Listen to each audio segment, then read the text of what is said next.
to and hi. This is a video specially made for public speaking, and we were told to make a vlog, any kind of vlog. So I decided to talk about a book that I just happened to finish, entitled The New Koreans. Can you see it? The New Koreans. Yes, The New Koreans, written by Michael Breen. This book is really thick because usually when I read historical books, I would choose the ones that are less thick, so it's easier for me to finish it. But this time, I think it's because the title is The New Koreans and the fact that I have this fantasy of marrying Korean. Okay, but it took me some time to finish it because it contains a lot of terms that I've never heard of before. It's quite hard for me to comprehend. Yeah. Okay, so after reading this book, I will be sharing the points that I find very interesting. So let's get started. Okay, point number 1. The way Michael Breen arranged the content was very smart because he started with portraits which discussed about how the Koreans actually think. There's this one chapter, nationalism and other things. So there are 3 characteristics of nationalism in Korea, which is number 1, ethnicity, which explains that Koreans, they prefer keeping the pure bloodline, which means Korean marrying another Korean. But Koreans are a bit deeper when it comes to ethnicity, because what I read in the book South Korea, another book, back then, they were not open to new cultures. You know, they were a bit close-minded back then. Even when I went to Korea, then there were still certain of old people that weren't open to us because I was wearing a hijab. So they were like, oh, this is not part of the Korean culture. So they were not very welcoming.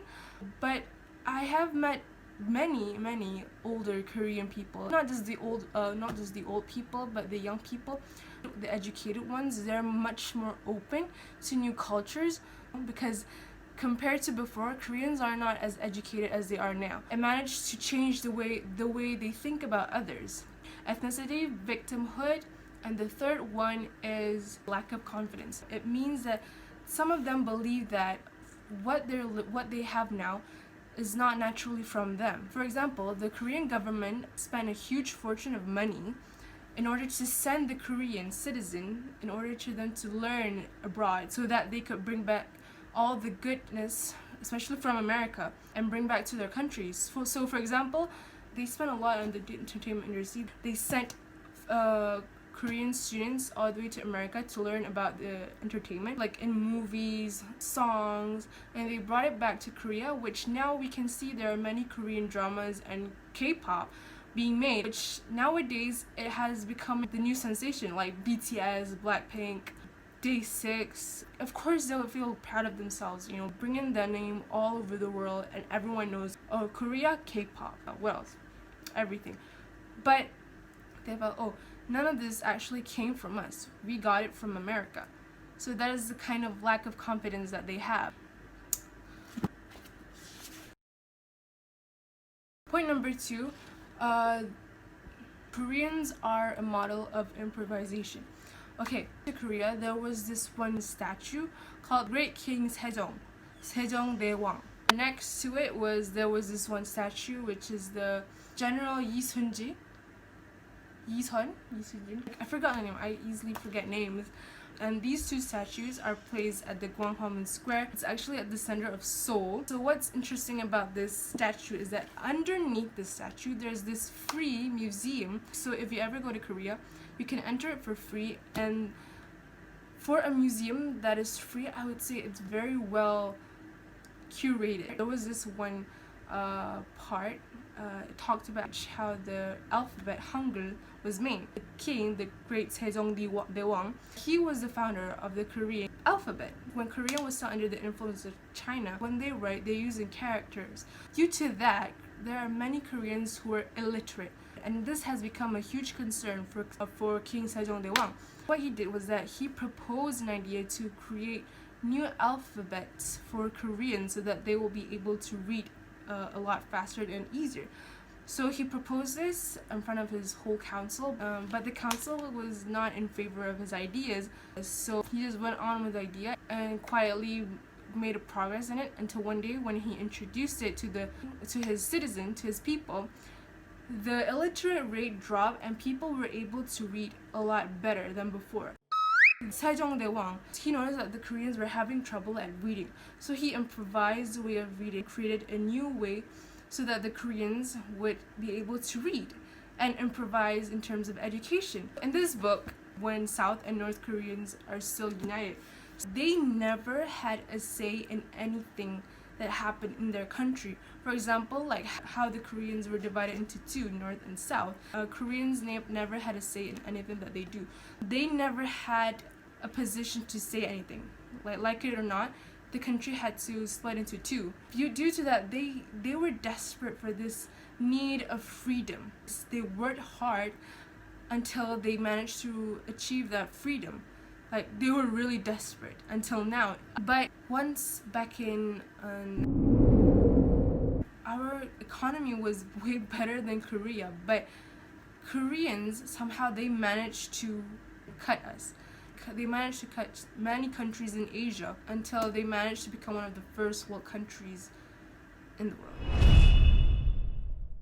Another one that I would really like to share is religion in Korea. Christianity started to come into Korea. At first, it wasn't really popular back then until they wanted to embrace Christianity because, according to this, they wanted to become a better person at practicing Confucianism until one day they become a full Catholic Christian. But Catholic is not as popular as Protestant because one thing is that Protestants' Bible was actually translated into their language and not Catholic Bible because it was remained in Latin at first, so people didn't really understood the teachings and the fact that Protestant was in their language, so to them it was easier to understand. So I guess the importance of language really shows in here. So yeah, and there are other interesting facts as well, such as the economics, how they were able to rise their economy, especially through chaebol. Chaebol is actually the conglomerates, the rich people of Korea, like the ones that you see on dramas. Yeah, they're the ones that actually help revive the economic situation in Korea. Okay, one last point from the book. Koreans are desperate to become part of a society. So for your information, it's actually considered stylish that you drink coffee. Every morning at the subway, you would see many Koreans holding a cup of coffee while waiting for the subway to come, while waiting for the train to come. The cosmetic industry, like you can have one brand like Etude House, like 3 stores at the same location. Like there was this one place where it's like a roofless mall and it has like Etude House over here, Etude House in front of here, facing each other, but there's still customer flocking all three of the stores. So, yeah, there are many more things I would like to share, but I just don't have enough time. So from what I read in this book, I can see that Korea is not just a country that produces great exports or great music or great drama. It's literally a country that strives for the better of their future. Good is never enough. You have to be the best. I think we should follow their footsteps in order to become successful as well. So that is all for me. Thank you for listening. I hope I have shared a very valuable piece of information for all of you. And maybe I hope it might come in handy whenever you're watching the Korean drama. I hope you can relate it in some way. So that is all for me. 오늘은 여기까지. 감사합니다.